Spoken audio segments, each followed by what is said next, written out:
Ibn Choi tu. Allah. Kamera sana. Allah. Okey Kayum. Hari tu lah makan di donat ni dekat mana tu? Hari tu dekat event Ibn Choi tu. Allah. Kamera sana. Allah. Di belakang ni. Sama. Oh, masuk lubang.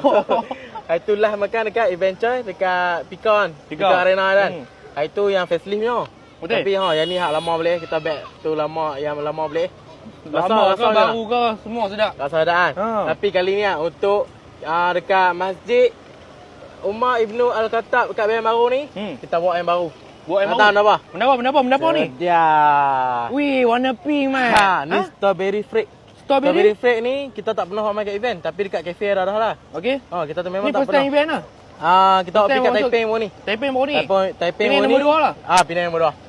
Sebelum ni kita dah buat Belgian chocolate freak lah tapi ni rasa. Boleh rasa. Boleh. Suap ah? Boleh. Macam dah. Abang sikit rasa just strawberry lah, kamera dengan apa. Awak ah? Awak. Sebab kena ada orang senyum. Sambil senyum baru seronok sikit tapi mana? Mana ya? Dia rasa strawberry pada Cameron.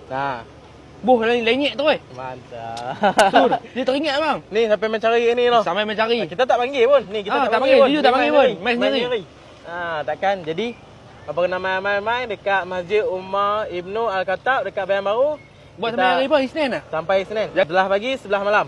Untuk Tayish. Untuk nasi kapsah 9 pagi, 10 malam. Betul mana? Okey. Jadi malam-malam kita sampai Isnin dekat Masjid Umar Ibnu Al-Khattab. Ya. Tanya lah tu. Siap kereta masuk tu.